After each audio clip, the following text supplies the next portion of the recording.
నమస్తే, welcome to Telugu 360. గత కొద్ది రోజుల నుండి అయితే చూస్తా ఉన్నాము. కాంగ్రెస్ పార్టీ ముఖ్యంగా సీఎం రేవంత్ రెడ్డి పైన అనేక విధాలుగా ఆరోపణలు అయితే వస్తా ఉన్నాయి. 5 లక్షల కోట్ల రూపాయల కుంభకోణం జరుగుతా ఉంది. దాదాపుగా 9,000 ఎకరాల భూమిని ప్రజాధనంని దుర్వినియోగం చేస్తా ఉన్నారు కాంగ్రెస్ సర్కార్ అంటూ ఇటు రాహుల్ గాంధీ కూడా బహిరంగ రేఖ అయితే కేటీఆర్ రాయడం అయితే జరిగింది. అన్ని అంశాల గురించి అయితే మాట్లాడదాం. మనతో కాంగ్రెస్ పార్టీ సీనియర్ నేత చరణ్ కౌశిక్ యాదవ్ గారు అయితే ఉన్నారు. మాట్లాడించే ప్రయత్నం అయితే చేద్దాం. అన్న నమస్తే అన్న. నమస్తే. ఎట్లా చూస్తా ఉన్నారు ఈ 5 లక్షల కోట్ల భూ కుంభకోణం జరిగింది అన్నట్టుగా ఇటు రాహుల్ గాంధీ కూడా లేఖ రాయడం జరిగింది. ఆ లేఖను ఎలా చూస్తా ఉన్నారు?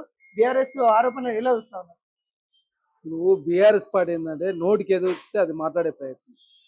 తెలంగాణ రాష్ట్రంలో కాంగ్రెస్ పార్టీ గ్రిడ్ పాలసీ తీసుకొచ్చి చాలా పారదర్శకంగా ఎవరికి నష్టం జరిగిన విధంగా ఎక్కడ కూడా ఏదో చీకర్లో కూర్చొని తీసుకొచ్చిన జీవో కాదు అది. వాళ్ళు గతంలో చీకర్లో తీసుకొచ్చి జీవోలు తీసారు. జోన్ కన్వర్షన్లు జీవోలు పైసలు తీసుకొని ఇండస్ట్రియల్ జోన్లు కావచ్చు, మ్యానుఫ్యాక్చరింగ్ జోన్లు కావచ్చు, అగ్రికల్చర్ జోన్లు మార్చింది వాళ్ళు. మేము వాళ్ళలాగా చేయడం లేదు. మేము చాలా చిత్తశుద్ధితోటి నిజాయితీగా ఇండస్ట్రీస్ ఎవరైతే పెట్టుకున్నారో వాళ్ళందరికీ ప్రయోజనకరం జరిగే విధంగా తెలంగాణ రాష్ట్రంలో ఒక పాలసీని తీసుకొచ్చింది. దానిలో భాగంగా ఎక్కడ కూడా అందరికి ఒకే విధంగా పాలసీ ఉండాలి. అది సబ్ కమిటీ కావచ్చు, నిబంధనలను కూడా ఎక్కడ కూడా పొరపాటు జరగకుండా ఇండస్ట్రీస్ పెట్టుకునే వాళ్ళకి ప్రయోజనకరంగా ఉండాలి, రాష్ట్రానికి ప్రయోజనకరంగా ఉండాలి. అదే కాకుండా ఇన్ఫ్రాస్ట్రక్చర్ డెవలప్మెంట్ చేసే ప్రయత్నంలో కావచ్చు, అది రియల్ ఎస్టేట్ ధరలు కూడా ప్రజలకు అందుబాటులో వస్తాయని చెప్పి భావించి ఇక్కడ ఇండస్ట్రియల్ పాలసీ తీసుకొచ్చింది. ఆ ఇండస్ట్రియల్ పాలసీ ద్వారా ప్రజలకు ప్రయాణం జరుగుతూ ఉంది. రియల్ ఎస్టేట్ ధరలు అందుబాటులో రాబోతా ఉన్నాయి. 2013లో సుప్రీంకోర్టు జడ్జిమెంట్ను అనుసరించి ఆనాడు కాలుష్య రహిత పరిశ్రమలను కూడా అవతలకి వెళ్ళిపోయిన పరిస్థితి. ఇవన్నీ కూడా నిరుపయోగం ఉన్న భూములను ఉపయోగం తెచ్చే ప్రయత్నంలో భాగంగా ప్రభుత్వం ముందుకు పోతూ ఒక సక్సెస్ఫుల్ పాలసీని అందరిపై తీసుకొచ్చింది. ఇక్కడ అవినీతి లేదు, ఇక్కడ ఎలాంటి పారదర్శకత లోపించలేదు, ఎక్కడనో చిక్కలో కూర్చొని ఒప్పందాలు చేసుకోలేదు. అయినా దీన్ని రాజకీయం చేసే ఉద్దేశం బీఆర్ఎస్ పార్టీ చేస్తూ ఉంది. ఎక్కడ కూడా చిన్న ఒక రూపాయి కూడా అవినీతి జరగలేదు.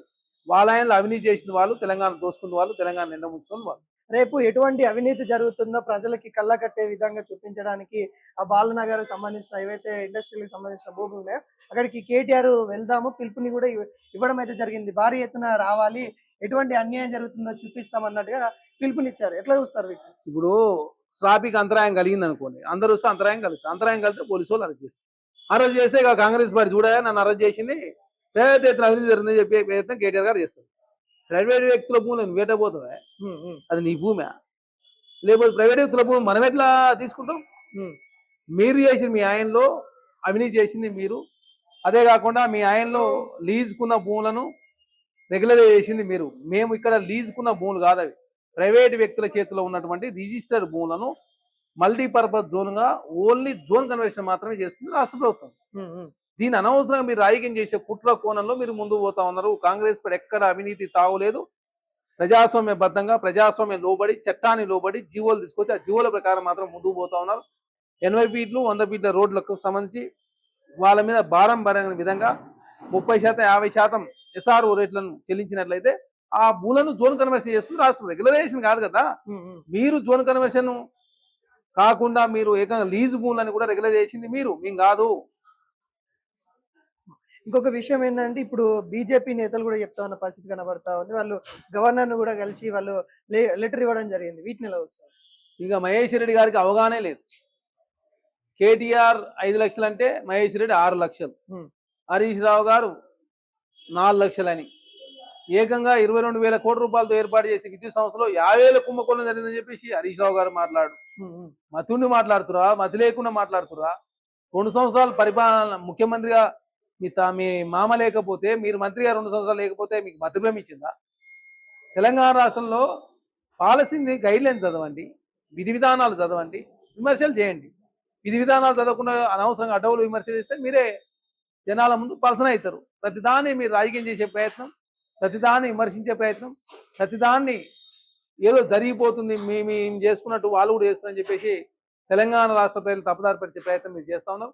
ఖచ్చితంగా తెలంగాణ సమాజం అంతా కూడా ఆలోచిస్తూ ఉంది. అంటే ఈ అంశం వచ్చినప్పుడు కూడా అంటే గత కొద్ది రోజులకి ఏదైతే ఆంధ్రప్రదేశ్ డిప్యూటీ సీఎం ఏమన్నా వ్యాఖ్యలు అన్నారు, తెలంగాణ వాళ్ళు దిష్టి తగిలిందని కోనసీమ గురించి, ఇక్కడ ఇండస్ట్రియల్ పార్క్ గురించి మాట్లాడండి, దీనికి సమాధానం ఇవ్వండి అంటే కాంగ్రెస్ పార్టీ డైవర్షన్ లో పాలిటిక్స్ లో భాగంగా ఈ రోజున పవన్ కళ్యాణ్ గురించి మాట్లాడి ఇండస్ట్రీల గురించి ఏం మాట్లాడట్లేదు, ఏం సమాధానం ఇవ్వట్లేదు నేల అన్నట్టుగా. ఇక్కడ చాలా స్పష్టంగా నిన్ననే పరిశ్రమల శాఖ మంత్రి శ్రీధర్ బాబు గారు మాట్లాడారు.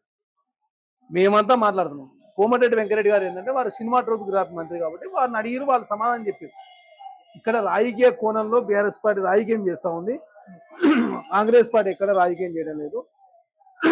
ఓన్లీ కాంగ్రెస్ పార్టీగా తెలంగాణ రాష్ట్రంలో ప్రజలకు మంచి పరిపాలన అందించాలి, ప్రజలకు ఉపయోగకరమైన పనులు మాత్రం చేయాలి.